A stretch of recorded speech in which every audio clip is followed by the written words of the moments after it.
This is Talkin' Rock. Talkin' Rock. Your backstage pass to some of your favorite rock artists. Here's your host, Meltdown. I'll have to admit, friends, I didn't have interview all three members of Triumph on my bingo card for 2025, but here we are, as you saw in the description of this show. Yes, all three members, Mike Levine, Gil Moore, and Rick Emmett, join me today, and we'll talk to them here in a minute. Also, Carla Harvey came by the studio with her band, The Violent Hour, and they're on tour right now with Steel Panther, at least for another week or so, anyways, before the Christmas break. But really cool to have all five girls in the studio with me. I've known Carla for, I don't know, quite a while. Not good friends with her, but, you know, acquaintances. And she's really cool. We talk about her wedding, her recent rock star wedding with Charlie Benante and more. We'll get into that coming up here after Triumph. Yeah, Triumph announcing tour dates all over the states in Canada, starting in Canada. I asked them why they should start in Canada as opposed to, just spreading it out. They told me about that. Why is this tour happening? Why is this reuniting happening? Which I'm super excited about. And by the way, they've talked about this on social media this week as well. Phil X, Todd Kearns, and Brent Fitz are going to join the tour package as well to kind of help them out a little bit. And they talk about that, too. They're going to be joined by April Wine on these tour dates. And if you're in Southeast Michigan, Freedom Hill at the Michigan Lottery Amphitheater, that's coming up on May the 30th. Both these interviews are on WRF.com and on YouTube as well. So feel free to watch them if you like. Share them with your friends. Rick, Gil, and Mike start off this week's episode of Talkin' Rock. Man, what a thrill to talk to all of you guys. Good to see you. It's always good to be seen. Yeah. I was thinking to myself, I'm like, why would Triumph want to tour in 2025? And then as I was telling Gil and Mike, Rick, before you got on, I drove through your country the other day, and I drove through Toronto, and there was 27 lanes of traffic on a Sunday afternoon that were backed up. So you guys just want to leave Toronto. I get it.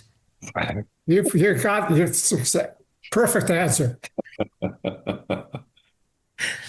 But seriously, why are you guys going back out on tour? I have a couple. Ideas, of course. I mean, obviously, Rush. I don't know if that played anything into it. And Rick, you've had some health issues in the past. Maybe things maybe changed in your mind a little bit. Why don't you guys start there? It's an obvious question, obviously. My wife just wanted to get me out of the house, and get rid of me. And I think maybe she's hoping that as I physically try to prepare for, playing a 90-minute show. I don't know how many we got, like 24 in 60 days. I think she's maybe hoping it'll kill me. And then, I think we all had to sort of bow to the ambition and desire of Gil Moore, who wanted to get the rock and roll machine back up on the road so that he could mount some sort of show thing that only he can imagine. And that Mike and I just go, oh, God, what are we getting ourselves into? Yeah, Gil, you were the one back in the day, right? With all the lights and everything. You were the mastermind behind all the stagecraft. I'll take one for the team for that. Yeah. I don't know. I was always felt better behind the scenes, to be honest. I always liked the technology and the big spectacle and all that. But I think we tried to use the stage, in a way that we really enhanced the music. And I what I see now on a lot of tours, I'm seeing a lot of flashing, kind of gratuitous, just, flotsam and jetsam, effects and stuff. And that's not the intent here. Like, what we're really trying to do is create a, tell the story of Triumph from the early days to the present, and really trace the interest that our fans have had that's gone on for years and now decades, to become what they tell us. So that how they own the songs, how they have been impacted by the lyrics. And we've noticed that in that feedback that it's all about kind of the positivity in some of our songs, the uplifting messages within the never surrenders and the hold on to your dreams kind of content that was in the lyrics.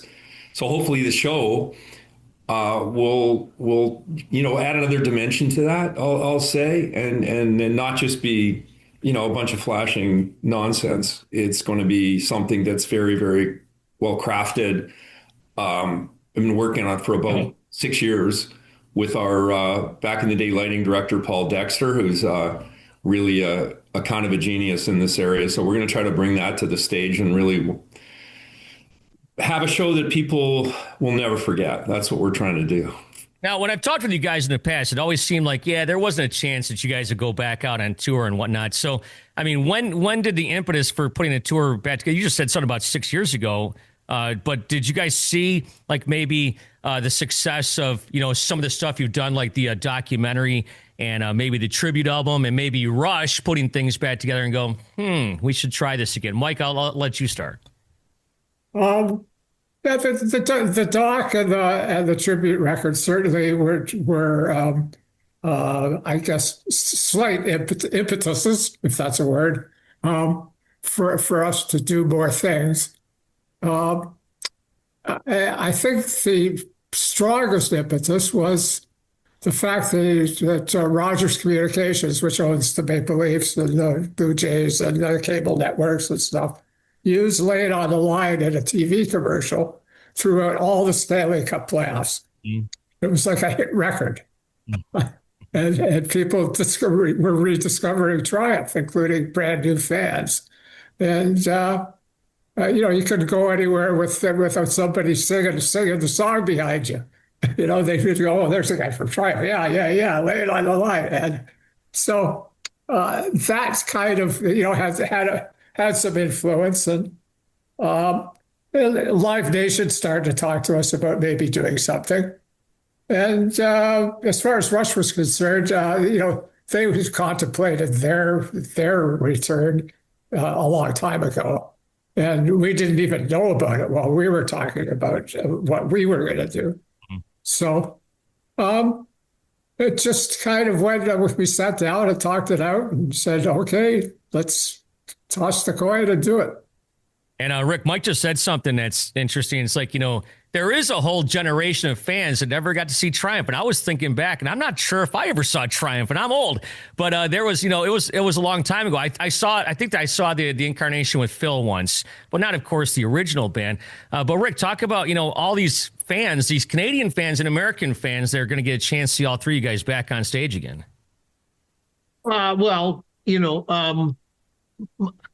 I think that for me, the energy, we're not just going to do this on our own. First of all, we're going to have three other musicians join us. And I think that that's going to make it so that it's not just a good old Triumph that's, trying to see if they can survive this thing. It's going to be a new thing. And there's an energy to that excites me and makes me want to be involved and make it happen, But I mean, Gil pretty much touched on it, that there's these folks that it was the soundtrack of their lives. And now they're bringing their kids, and those kids there's grandkids involved in this now, So yes, we're old, there's no question that, I think there's going to be a level of curiosity. Are they going to drop dead when they're trying to actually make this happen? Will the flash pots go off and scare them and they're just going to keel over? But I think I feel safe. Like the thing that Mike mentioned about Rogers and we played out in Edmonton. Gil and I went out there. Mike didn't make it, but we went out there and it felt like it was fun. And I think at the bottom of it, all of this stuff that we're talking about, the songs and the big show and all the nostalgia of the three of us getting back together. Really, the bottom line has to be, well, yeah, but is it going to be fun? Is this going to, And I think that's something that translates to the audience. I think they get a sense of, look at these guys. They're just having the time of their lives. Yes, they're very old lives. They're in their seventh decade, eighth decade of life. This is, but, I mean, if we're not going to have fun with that, what's the point? So. Yeah. Gil, you think you're going to have fun on tour? Oh, no doubt about it. This is a real good excuse to get, back in the gym and, get all paradiddled up. I think it's going to be the most fun for me is going to be my kids and my wife, and I guess, folks here at Metalworks that are just, did you really play in Triumph, or did you just make up that story about yourself? So it's going to That be line, all a paradiddled hoot. up. I love all paradiddled up. I think that should Yeah. be right in the bio. Yeah. Shit, I'm getting all paradiddled up. Yeah, that's great. So I never thought about that. So when was the last time you guys actually played? I mean, was the last tour you guys did in 1988, but when was the last time you all played were on the same stage together? Be the documentary. Oh, that's yeah. Yeah, we played 3 songs for the fans that were lucky enough or unlucky enough to attend the event. But yeah, it was, and that was a very emotional evening actually for all of us, the fans and the band. Mikey cried. Yeah, I Did bet. not, Mikey had tears rolling down his cheek. did not. That was you. He hadn't cried that much since he saw the Maple Leafs win a Stanley Cup, right? Oh, Yeah, I did see that. Wow. I do remember that. I think I was in grade 9 in high school. But, Gil just touched on some too. It's like, not only the generation of fans, but, we all do things for our kids. And this is a chance for your kids and your relatives to see you do what you love and see and do what made you happy. Well, I just think it's free roadies. I mean, I don't really care what they want, Cheap labor. They're going to work for you, eh? I'm joking. My wife will hit me with a rolling pin for saying that, but Well, no, it's going to be a family celebration. I'm sure all around, we're going to have a blast. And, what could be more fun?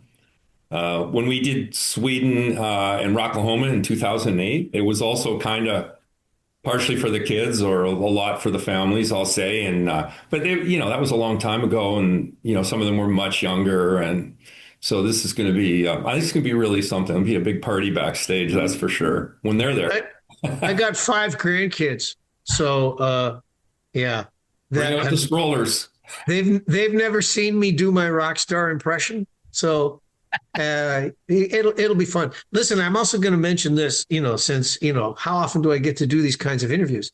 GoDan is making me a new guitar, and it's like, I have a guitar that I already really, really love, and it's a model that I like to play, and I think it's appropriate for Triumph.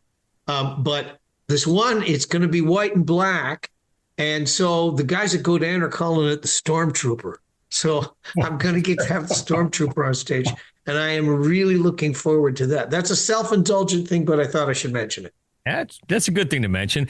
So, Rick, you talked about, bringing Todd Kearns and Phil X and Brett Fitz out there with you. What exactly do you guys have this all planned out as to how this is going to work? You said they're going to be doing some new cool things. Yeah, well, I mean, we made it through 3 songs out there in Edmonton, so there's a little bit of a spine to build from. Of course, that wasn't with any production. We were just playing out. It was all these people that were outside the arena it looked like a holding pen. And they were going crazy, and it was fun. But it was like an outdoor show. What we're planning here is a much more intense, multi-leveled, multimedia. Gil's got, I don't know, DMX or something. It's like there's going to be screens that are doing things at the same time that we're playing. And I think there's going to be emergency medical people on standby. I keep going back to the same joke. I'm sorry. Anyhow, we've got a lot of work ahead of us because there will be an intense period of trying to figure out what the script is for this thing. Then you get to the point where it's like, well, now we're going to have to go into the studio and the 6 of us are going to have to be bashing away for a while. Then we're going to have to go into an arena somewhere and set this thing up because it's a massive thing. The rigging is, what is it, Gil, 40-foot clearance or something? 44, 50 points. Yeah. So there you go. The technical. I just go, oh, look at those lights up there. I hope they don't fall on me. So. It's a multi-level extravaganza. That's what I'm going to start calling it. All right. Fair enough. And I mean, this is probably too early to ask, but is this going to be it for Triumph? Is this the final tour? What's going to happen? Here's what's going to happen. If the tickets go on sale and it's kind of stiffened, then, we may not even make it up for these shows. If they go on sale and it does pretty good, obviously there's going to be people like Live Nation and folks that will be going, hey, you want to do some more? At which point there will be discussions between the three of us as to, how long this might infringe upon my desire to want to be going on holidays. And, I will say this, though. Last night I was practicing guitar and I looked at my watch and it was 12:30 at night. I usually go to bed by like 10:30, at that. So I thought, well, this is not so bad, really, is it? Like sitting up and playing guitar until all hours. So, I think that is a harbinger of that there might be a future here. I don't know how it'll compartmentalize and work out, but yeah, I think it could extend. It seems like it's fun so far. And this might be another ridiculous question, but I'm going to ask it anyways because I'd like to ask ridiculous questions. But you think that putting yourself out on this tour and getting yourself back into the spotlight, do you think the Rock and Roll Hall of Fame should take note? That's up to the fans. It's not really up to us. And everybody I know that has anything to do with that thinks it's a total waste of time, and it's a whole fraudulent bullshit kind of thing like FIFA, the World Cup people. Yeah. It's all scam land. So, would it be cool? Sure. But do I go to sleep at night even thinking about it? Not a chance. Right. Yeah, I figured that much. And, I couldn't believe that you guys just got in the Canadian Songwriters Hall of Fame. What was the holdup on that? They couldn't find our addresses weren't in the phone book. There is an interesting thing about Canada, which, I don't know if this caused any kind of delay or not, but I think Canadians in general, the whole thing of songwriting came out of the world of Hank Snow and then, along came Gordie Lightfoot and Joni Mitchell and Neil Young. And so there's the songwritery thing. They look at a band like Triumph, which is larger than life, and go, that's not songwriting, that's showbiz. And so then I think there's a little bit of a sort of, well, we don't want to go there. Let's make sure we honor the people that are, the crunchy granola kinds of folks, and I get that, I mean, I'm as proud of that as a Canadian songwriter as I am of anything. But I think it was a thing where it finally sort of got to the point, especially with the, lay it on the line on the hockey. It was like a connection was being made there where Canada was going, hey, come on, let's get off the schneid here and make this happen. And so, yeah. I talked about this on the radio. I'm like, that's like 30 years too late as far as I'm concerned. Yeah. Well, wait, we're still here and we're still around. So it was lovely to have our families there. And listen, a friend of mine, Ian Thomas, he's been around forever too. And he was getting inducted the same night. And I got to sit with him and sing a song. And his family was right beside mine. And so that kind of thing, I go, well, when it happens and it's lovely. And, why carp about how long it took or, who cares, Yeah. I just thought it was way too late. Hey, Gil, since you're so tied up in all the stage theatrics and some of the stuff that's going on, I just saw the band Avatar not that long ago, and they did some really cool things on stage I'd never seen before. Are you bringing anything that maybe might wow the crowd as far as different kind of elements that you've seen recently? Yeah, I mean, for all the scary stuff that AI is bringing on, that if bad actors get their hands on it, it's a real great creative tool. For things that that we're doing. So I know Paul and his team, like they're using some AI tricks on some of the things for the show. Until we see it, in the big venue like this, and see what it actually blows up like. It's hard to say, how it'll impact the show. But yeah, there's definitely some of that. And again, we're not going to try to do things that are just gags for the sake of gags. It's more like we want to tell the story visually that, the songs, the lyrics of the songs are talking about, and the trajectory of the band from being, three young knuckleheads from Canada that, strapped on guitars and took on the world, and, where it's gone to, which none of us could ever have imagined. So that's, that those kinds of tools, that AI not being the only one, but that's one of the things that'll help with the creative process, because things we couldn't done before that we can do now. So it's hopefully going to be cool. And speaking of Canada, I know you guys are starting this tour out in Canada. Was there a reasoning behind that, or just the way the logistics worked out? No one else would take us. Fair enough. Do you remember back in 2000 and something, we went to Sweden to play a gig, and it was like, Canadians were going like, why would you do that? Why wouldn't you just play here in your own backyard? And it was like, no, we want to go somewhere in case it screws up and it's bad. We want to be on the other side of the planet so that, no one will see this happen. Then we came back and we played Rocklahoma, and Canada was going, well, why didn't you come to Canada? So I think, this though is Sue, really, isn't it? Because this is when you talk about the history of Triumph. Well, the first thing we did when we started playing is we went to Northern Ontario, and we played, through the north along Highway 17, and that was where we sort of honed our chops. So it's kind of like going back to the scene of the crime, and then we come right back to Toronto, which is our hometown, and play the big rink. So I guess that's a serious answer. Yeah, well, you'll be down here in Detroit as long as you can get through the 401, I suppose. Oh, we'll be in Detroit. I'm going to get stuck in the Lincoln Tunnel again. I got to come back to that scene of that crime. The Lincoln Tunnel, where's that? Well, you should know. It's in Detroit.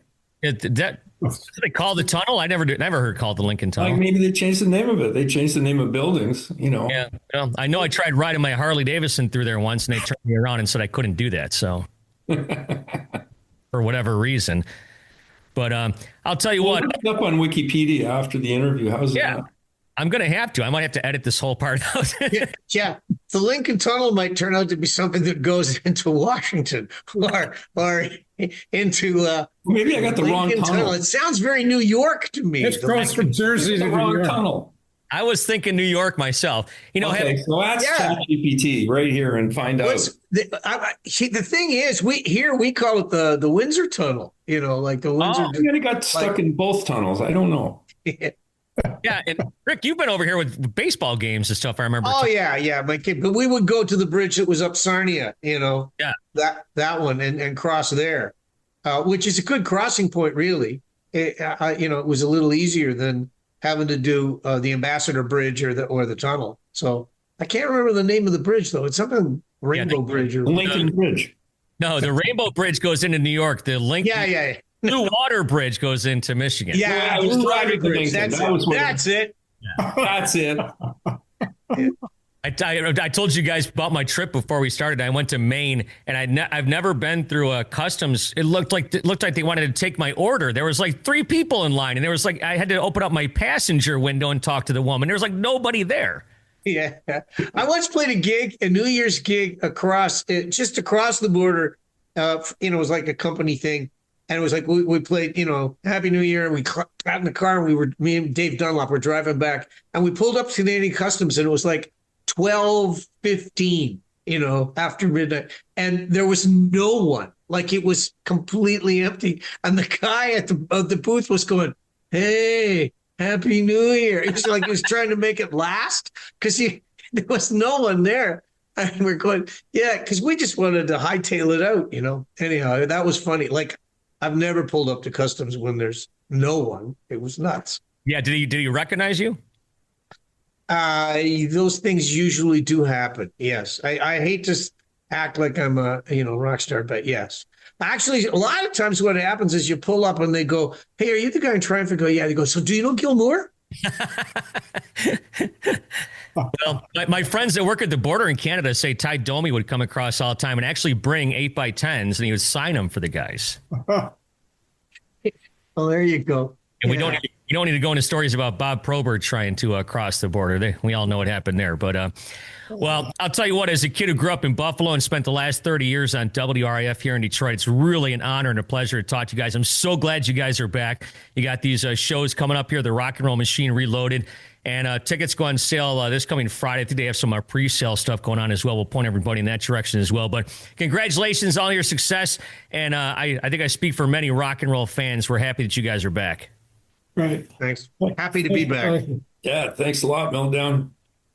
We're happy to be back, too. The bus is officially out of the snowbank. We're all paradiddled up. There it is. Okay.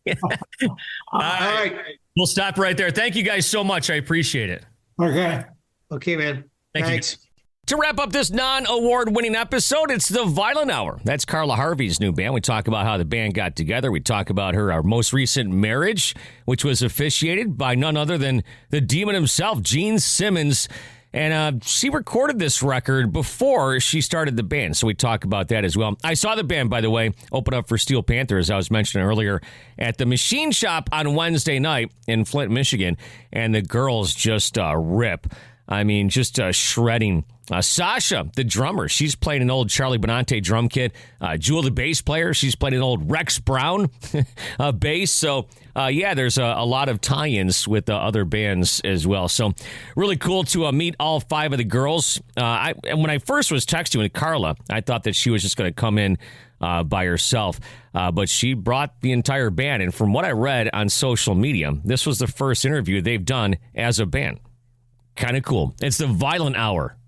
Hey guys, Meltdown here with the Violent Hour in the studio. Of course, they're out on tour right now, touring with the guys from Steel Panther. One of my favorite bands. I've seen them in, man, I can't tell you how many states. I saw them when they were in middle school. Same. Yeah. In 2004, I think was the first time I ever saw them. So. Yeah, when I first moved to LA, they were playing at the Viper Room every Monday night. And guess where I was every Monday night? Yeah, wow. Did you tell them about that? I'll tell them eventually. Oh, really? You've never... I don't think I've ever told them that. You'd think that they would just remember that, of course, right? You know. I saw them at the Roxy in 2004, and this girl who I know, Erica, who you may actually know, she says, just go up to the guy at the front door and tell him, you know me or something. He goes, oh, that's great, $12. So, anyways, Carla Harvey's here. And is it? Are you still keeping the Harvey? I'm, once a Harvey, always a Harvey. Okay. So I think I'm going to be a Harvey forever. I didn't want to, offend you or nothing, but we'll talk about that here in a bit. But introduce your band here, the Violent Hour. Awesome. So Carla vocals. You guys want to introduce yourselves? Go ahead. Hi, I'm Sasha. I'm the drummer. I'm Kiana, the lead guitarist. Hi, I'm Jewel. I'm the bassist. I'm Allie Kay. I play guitar and backup vocals.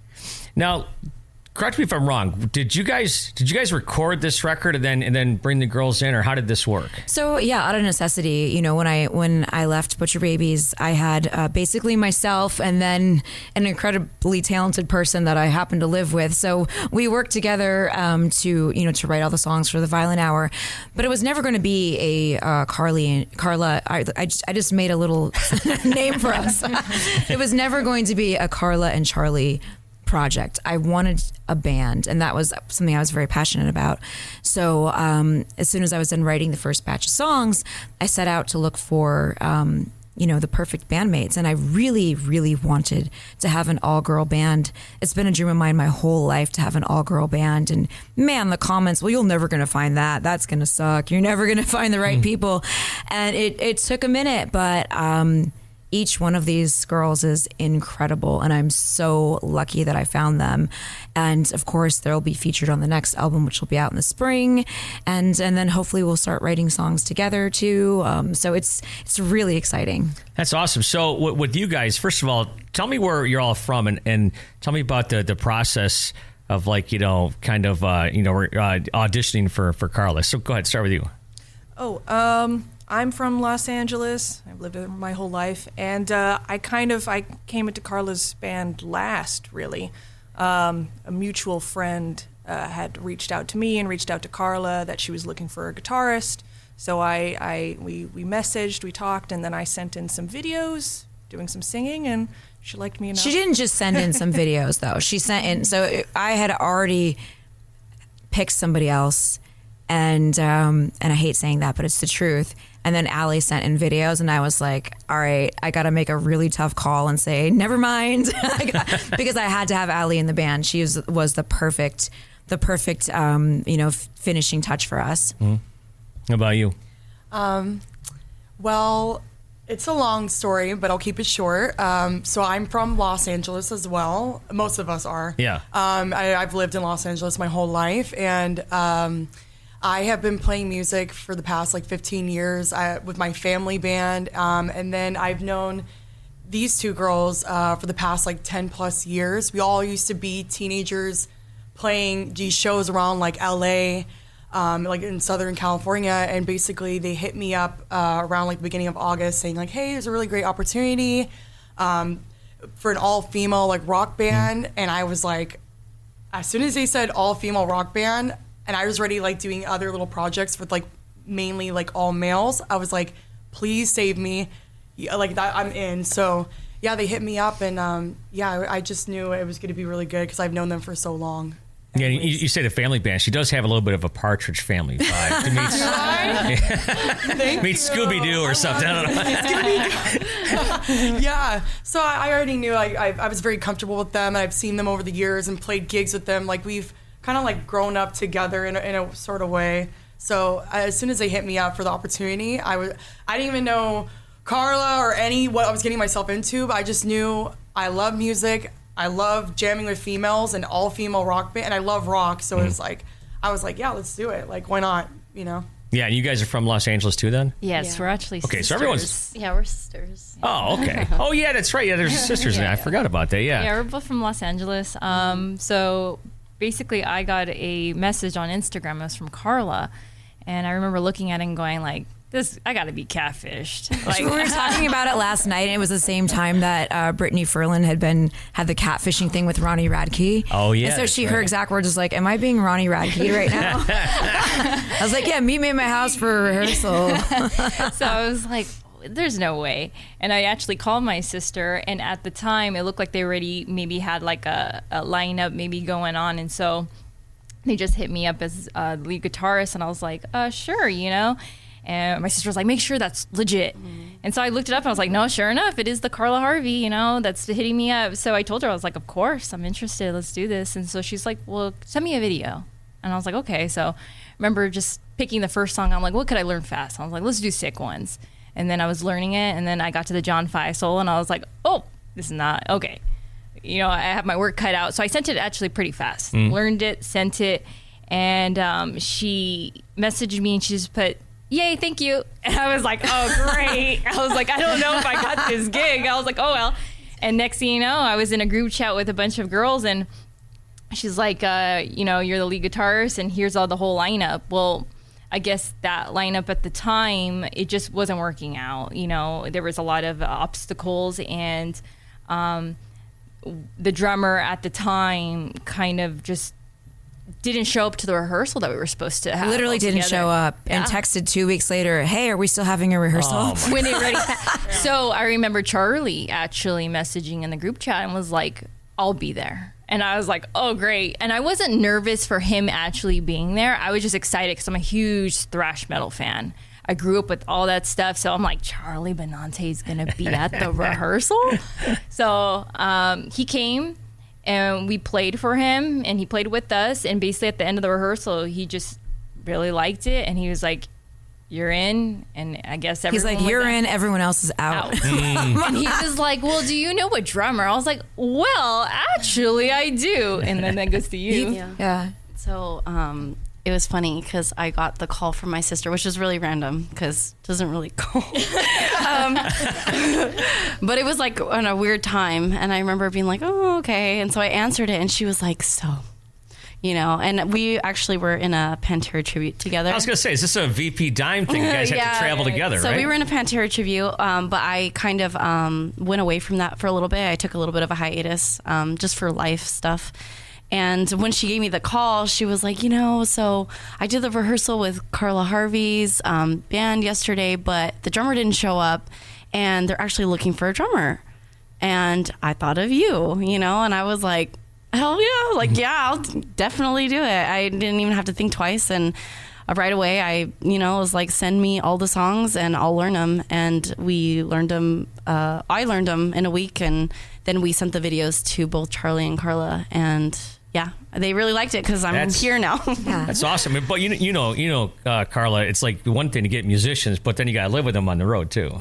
I mean, it's going pretty well. Yeah. Actually, I'm surprised at how well it's going. I mean, it's hard to get out on the road, especially if it's your first time on the road, and just dealing with just the life stuff, like, getting up, finding a bathroom, doing all the things. And we're on a bandwagon. We're not on a full bus. So we have beds at least to sleep in. We've got, all the necessities, but it is hard. It's a jar to your system to be out there on the road, and they're handling it so well. And, I think the assumption is that girls can't, coexist without being in cat fights every day or getting on each other's nerves. But it's been really comfortable. And I think that we're all learning each other's personalities and maybe when to step back if someone's having a bad day. But there hasn't even really been bad days yet, I don't think. Nothing catastrophic, and we're having a great time. It's, I don't know. I'm super excited about it. Yeah. I think a lot of us have worked with female musicians too. We've all come from a background. We've all done female like just bands in general. So we just it just meshed really well. Yeah. And she just mentioned John 5, of course, who's from here. And you got Zach Wilde on the song as well. So tell me about working with John 5, and did the Detroit thing connect you guys, or you just know him for years? Well, I toured with John in 2013 on Mayhem Fest. I sang on one of his songs. Well, that's right. It was like I said a couple words on one of his songs, so he owed me a favor. Yeah, that's right. So yeah, no, he's great. He's a great friend, and we asked him to do the solo. And when I asked Zach and John to do the solos, I didn't ask for anything specific. I said, listen to it and see what you want to do with it. I'm not going to tell them what to play. Right. And when I got, John 5 solo back, I literally burst out into tears because it was the most wild, cool thing I had heard in so long. And I could not believe that it was for my song. He sent it isolated to me in a text. And I just, my mind was blown that that's where he went with that song. And it's absolutely perfect. It's chaotic. I'm obsessed with it. It really made the song.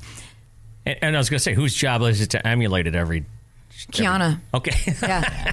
How hard is it? I mean, John, he's awesome. Yeah, he's really good. It could be difficult sometimes, especially like this weather. I'm like, I got to have my hands warmed up. But I just kind of dissected it, learned it, and then try to get all the effects, because he has a lot of effects on it. So... It's one of the funner solos, it's just, actually all the solos are really good. They're all fun, and get to play all those guys' stuff. These are like people that I grew up with, so it's like, this is really cool, I get to play that. Yeah, and you guys are going to be at the Machine Shop tomorrow. You've played at the Machine Shop. Yeah. I was going to say, have you guys never been there before? No. Awesome place. The bands love playing the Machine Shop for good reason. You'll find out why, because Kevin and his staff are so great. The place is awesome. And I think it's sold out, right? It's sold out tomorrow, and it's an iconic place, and it's always a party. So I'm excited to, and it's always fun for me to play a hometown show. Yeah. Always. Of course, my mom's going to be there, my dad, and just, it's just fun. Friends from high school come, and it's one big party night when you That's hit so cool. Yeah, you forget about that sometimes. So did your mom and dad, I'm assuming they went to your wedding, right? Yes. It was like the rock and roll wedding of the decade, it seems like. So tell me about that. You gotta throw a party. That looked like an awesome party. I know a lot of my friends there, Chris Jericho and Tim. I was just talking about a little while ago, and man, what a party! Yeah, well, like I said, if you're gonna do something, you got to do it big, right? Yeah. So, I'm not the kind of girl who ever thought about weddings or anything like that. I always thought more about my funeral and what I was gonna wear to my funeral and weird stuff like that. But perfectly normal. Yeah, maybe they're the same, one and the same, weddings and funerals. I don't know, but. Yeah, I figured that we'd throw a big party, and everyone was traveling to Las Vegas. We had over 200 people go to Las Vegas to see it. So you got to show them a good time, right? No, it looked like it was really fun. I don't go to weddings. I don't really like them, but I might have gone to that one. I don't know. I just got married, myself and my wife. We just got married in Vegas. That was it. I'm like, I don't even want to bother with a wedding. Yeah. well, Vegas is fun. Vegas is the place for weddings. Yeah. The best piece of advice I ever got, which I will tell you real fast, and I'll name drop, Kid Rock's dad told me, my wife and I, he goes, you should take your wife out. You guys should go out at least once a week. And so we do. We go out twice a week. I told him before he passed away, I go, that was great advice you gave me. I go, we go out twice a week. I go out on Tuesday and she goes out on Thursday. See, there, you guys can... All righty. Moving on. But so tell me about the new record. You said you already have some stuff lined up for next year? Yeah. One of the songs that is going to be on the new record we're playing, it's the first song in our set, and it's banger. It's incredible. I mean, I love it. It's so much fun to play. A lot of the stuff on the new album is really, really heavy. On the new one that's coming out? The new one that's coming out in the spring. So it's heavier than what you have out now. Yeah. So I think that the first EP, I had a lot of things to say that I had bottled up, and I had a lot of emotions, and I wanted to also explore sides of myself that I never got to in Butcher Babies. So there's songs like The Violent Hour that are very different. Sex and Cigarettes, which is the first song that I wrote for The Violent Hour, is very different than anything I've ever written. It's very 90s. Kind of poppy, but also has a really, slamming bridge to it and an ending. But I just wanted to concentrate on songwriting that wasn't necessarily metal. And like Heller Hollywood is very Guns N' Roses, Aerosmith to me. And that's the kind of stuff that I loved when I was a kid, growing up. That's what I was really inspired by. So I wanted to play into all of that, all of those inspirations. And so, this first Violent Hour EP has so many different like flavors on it, and we're keeping that up on the full length, but also throwing in some more like thrash elements and just a little bit more metal. Yeah, I was gonna say, 'cause this record does sound different than anything you did with the Butcher Babies. It's funny you mentioned Guns N' Roses. I was just reading that interview with you in the LA Times or whatever it was, and you said that the local rock station, maybe it was Riff, I don't know, but some local rock station played "Welcome to the Jungle," and I'll never forget hearing that for the first time. That was the first time I heard it. I'm like, what is this? That was 100% this radio station. Okay. This was all I listened to when I was a teenager, when I was a kid even. I mean, it was what you listened to. Yeah. So for forever. So I was a kid and it came on the radio, and I was sitting in the backseat of my stepdad's car, and all the hair raised up on my arms. And that was when I knew I loved music. Yeah. Like, it wasn't just I liked music and I loved music and I wanted to be a part of it. And then when I saw the pictures of Guns N' Roses, I was like, what? I still wear motorcycle boots every day of my life to this day. I mean, when there's that moment when you're a kid and you kind of become who you're going to be. And it was like that moment. What was your guys' musical gateway? I had a dad that was a metalhead, hard rock. So I grew up with a bunch of stuff. One of my favorite bands, or actually what inspired me, was Marty Friedman from Megadeth. Yeah. I would just listen to that so much, and I was like, I want to be that. So the first song I ever tried to learn was Holy Wars, and I was for God's sake. So I was into that, all types of bands, They said that I was dancing in diapers listening to Kiss when I was a kid, and this is just my sister and I. We just always grew up with hard rock, metal. That was just us, Yeah, what about you guys? Oh, man. I've listened to so much different music, even from a young age. I think just from my dad's influences with, classic rock, metal. I remember him playing Rammstein for me when I was very young, and then taking me to a Rammstein concert. It sounds like good parenting. Yeah. But then also, finding love in stuff like Fleetwood Mac and David Bowie were really big inspirations for me. And I kind of fall into some of the fusion world as well, with Mike Stern on guitar. I'm all over the place, but I love taking as much influence from those musicians as possible, even to my playing now. So, same. My dad's influence musically had a big part of what I've really listened and grown up listening to, bands like Motley Crue, Enough's Enough. My dad, anywhere we went, anywhere we drove for errands or anything we were doing, he always had that type of music playing. But then my mom, Tom Petty and the Carpenters, again from my dad, voices like that, listening lyrics and it moved like had a lot of like music inspiration for me to like kind of like to do for myself. And yeah, you know, I love Beach Bunny, Paramore. I have a very diverse type of Red Hot Chili Peppers, like, you know, things I've always grown up. My dad was always playing in our car, in our Hummer, you know, so yeah. Yeah, I think I was talking about this the other day. You know, I went and saw Avatar the other day, and, you know, I'm not young, and I loved it. And I thought that there was going to be this point in my life where I'd be like, I'm going to put this stuff away. Now, 35 years into my career, here we are, and I'm still going to all these metal shows. I guess it probably never leaves you, right? I would hope it doesn't. I mean, I think music is one of those things that keeps you young and it keeps you fresh and it keeps you alive. So I know that, you know, I was raised a lot by my grandmother and my grandpa, and they would go see live music together every single like Monday and Wednesday. They would go to blues bars together till the day he died.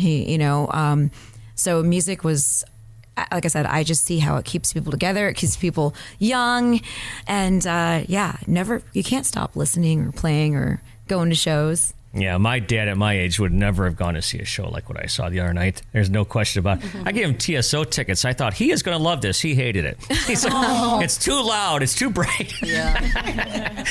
But anyways, well, man, 2025's been good. You got a lot of stuff happening in 2026 as well, it sounds like. 2026 is going to be pretty big for us. We've got a lot of cool stuff going on that we can't announce yet. Okay. But I think from like August on, it's going to be like nonstop for us. The one thing we can talk about is we were going on the Chris Jericho cruise. We're doing that. That's going to be fun. Yeah. A little rock wrestling rager. We have NAMM in January we're doing the NAMM show. John we're 5, doing yeah. a show with Living Color. I'm so excited for that. That's going to be really fun. Really cool. Yeah. Have you guys met John 5 before? I don't know. He is one of the nicest guys. Really? Super nice. Yeah, John's great. And he's from the east side here, far away from where you grew up. It's the east side and the west side here are two different Very worlds. different worlds. Yeah. But John's great. I just saw him a couple weeks ago. He's so good. He never misses a note, it seems like. Nope. But yeah, and then Jericho, that thing sounds like fun. I know that he does that every year, but he's a good guy. I've known him for quite a while. And he's such a kind person and helpful person, and just such a big spirit, you know? He's great. And he's a worldwide celebrity. Oh, yeah. Whenever you go anywhere with Jericho, it's nonstop autographs and photos for him. He doesn't act like it, though. He doesn't act like it at all. Yeah. He's very, like, sincere and genuine. Yeah. I liked him a lot. We met him at the wedding, too. Oh, you guys were all at the wedding then? Yeah, Wow. we're all there. Did you guys jam on stage? I don't know who. No. No? I didn't want to sing or do anything I just got completely wasted and danced all night. She was all night. You enjoyed yourself. I just wanted to get crunk. Well, I'm so happy for you. It's cool. So have you heard the new Anthrax record? I have. A time or two. Okay. Anything you could say about it?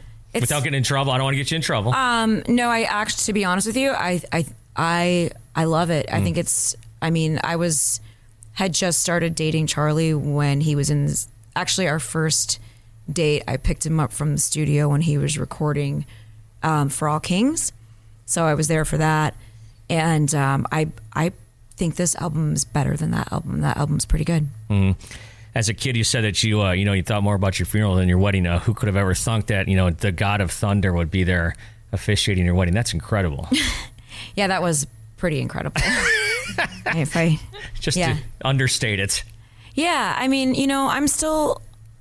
I'm very lucky for everything that ever happens to me. You know what I mean? I feel very privileged to have the moments that I have, and even more so to be able to share moments like that with people that I love who may never ever get a chance to have a moment like that. Like I got more of a kick out of seeing my friends interact with him, if that makes sense. No, like my it makes high total school friends sense. whose minds were completely blown. I have a next door neighbor. Now I live in the suburbs now in Chicago, right? And I have a next door neighbor that I go to Orange Theory with in the morning, and I saw her speaking Yiddish with fucking Gene. Sorry, I can't say that. You're fine. I can't. I saw her speaking Yiddish with Gene Simmons, and I was like, that's crazy. So it's more like I've seen a lot of things. I've gotten to do a lot of things. I'm very lucky, and if I can show someone else a good time, then I think that's what life's about. I completely understand 100% because I'm the same way. I've been able to do a lot of cool things in my life, and I like to share those experiences with other people. Yeah, that's I guess to kind of put it how I like to put it, it's like, who gets to go go get their picture taken in the hallway at the machine shop. Like I've done that a bunch of times. Some people think that's like the coolest thing. Yeah, and honestly too, I find more joy in like small moments now, like finding an awesome latte at a local coffee shop. And maybe that sounds silly too, but I just I think the little moments are where it's at rather than like the big giant moments. No, one of my friends one time told me, I'll never forget this, 30 years ago, he goes, it's the little things. And it is. Yeah, there's no doubt about it. Well, you guys, like I said, sold out show at the Machine Shop. You're touring till just a couple more shows here a little bit, and then you're going to take the winter off. We get to go home December 22nd and go spend Christmas with our families. Got a show in January and some exciting stuff coming up in the spring and then the fall. Well, that's awesome. Well, Carla and girls, thank you guys so much for coming in the Violent Hour. Oh, by the way, before I forget, what's with the Lords of Acid?